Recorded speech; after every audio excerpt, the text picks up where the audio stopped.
بسم الله الحمد لله الصلاة والسلام على رسول الله صلى الله عليه وسلم. السلام عليكم ورحمة الله وبركاته. أشما هركبوني خبجمتوتا جالتمتوتا وردفتوتا كيا بقى ربين جراتي سي ساعتي كانان اسين جاي سنين جد اي قبليان كيا رانتنا ميشا كان قبل ايد فيزرا ميشا بلتي تيا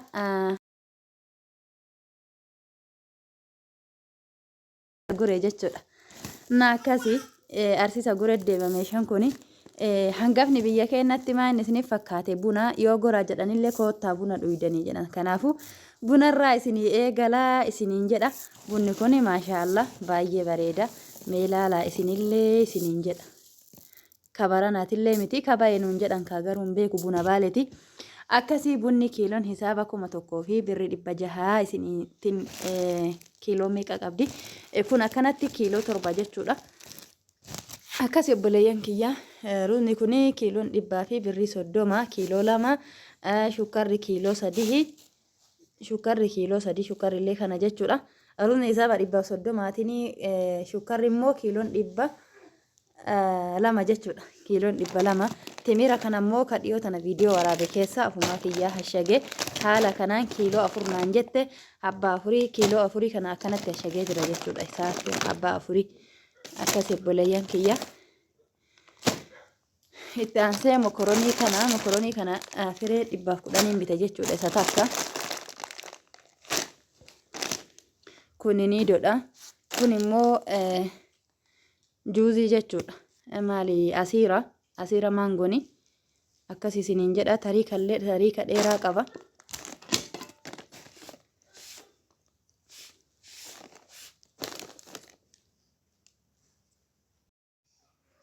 Kan itti dhumatu bara 2027 waggaa baay'ee qaba jechuudha. Waggaa 2 qaba. Akkasii kuni veemtuu jechuudha. Veemtuun kun sadarkaa tokkoffaani jedhanii inni sadarkaa ga sadaffaatitti jira. Tokkoffamaan fuudhee isiniin jedha. Isallee tariika isaa laalatu maaniin fuudhee innillee bara 2026tti dhumataa isiniin jedha. Ganaa waggaa tokko qabaa.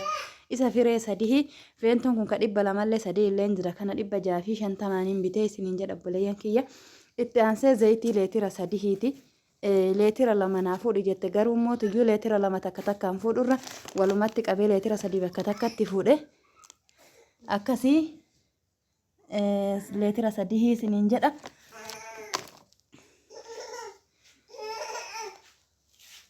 Sagaleen ijoollee xiyyaa kaakeessa eewwate shamaa kanaasitti timiraan hashagee afwani. Itti aansee rakabootii jiblaayitiiti jechuudha. Rakabootii jiblaayitii 2,500 bite.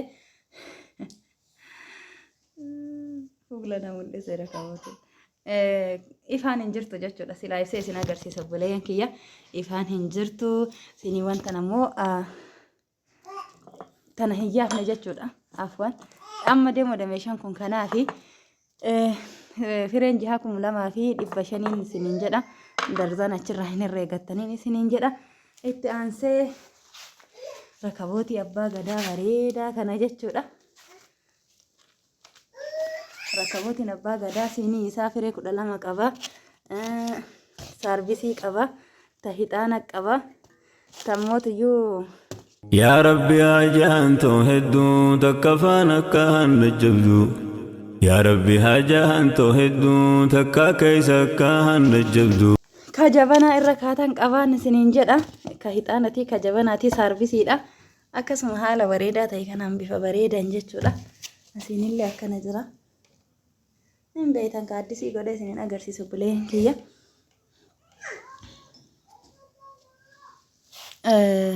Gatiin siinii jechuudha. Darzaan firee 12,900 birri 50 isiniin jedha. Wanni marri bakka takka hin taa'u obboleeyyan kiyya. Inni ka 4,000 kophaa isatti illee hin jira. Ka 3,000 illee hin jira jechuudha. Rakabootiin kuni kana 2,800 biten isiniin jedha. Egaa itti aansee burcuqqoo tana maayikaadhaan isiniin jedha. Manaa fi daa'immaniif jennaaniin joogii tanaa walirratti jechuudha. Joogii fiisii walirra 900 bitan isiniin jedha.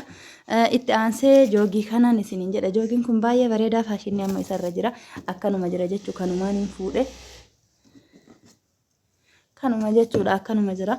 baarakallahu fiikum haaluun dandeessanii asumaanaatti obboleettii yalaallachuu hin dandeettan siin jedha asiira kana dura sitti agarsiisee jira obboleeyyan kaza akkasii viidiyoo kun amma meeshaan kun amma deemu waan ta'eef viidiyoon guyyaa irraatiif qabadhee dhufe kanumaan isiniin jedha haga viidiyoo biraatti walitti deebinu nagaa naaturaa isiniin jecha itti aansee waan biraa maal isinitti argisiisu barbaade maaxalayaa tana jechuudha isii tana warroonni meeshaa guutuu bitattan osoo keessaan bisuu baattanii maaliif jennaan yeroo meeshaa dhiixaniitiin jettan meeshaa asitti biyya akka biyya keenyaa sayyoo mana ulaagaalee guuttateetiin chikin kaabineetii qabamu taate malee saafatti wayita dhiixan asitti gurrattan jechuudha bishaan as keessa lafatti coccoba bitadhaa itti fayyadamaan isiniin jechuu barbaada obboleeyyan kiyya egaa aga viidiyoo biraatti walitti deebinutti karabbii keessa naa tura assalaamu alaykum warahmatullaahi wabarakaatuhu isiniin jedha egaa obboleeyyan kiyya yeroo kanarratti ta'uu ture jechuudha araburra tartiibatti deebisuu ture inna maashaallah arsisa guree fagoo se'a jechuudha ijoolleen soo guree jirra jirtu isiniin jedha ijoolleen biyya maraatu jirra jirtu isiniin jenne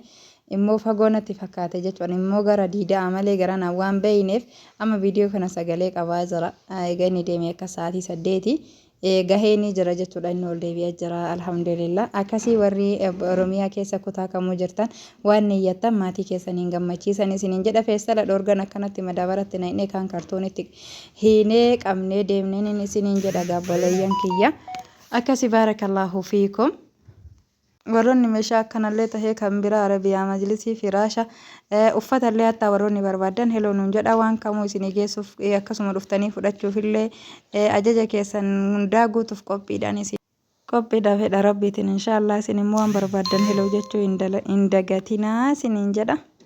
Rabbi jiraatana yaadan du'ini hameysi jaalala sirran gu'ini siifaa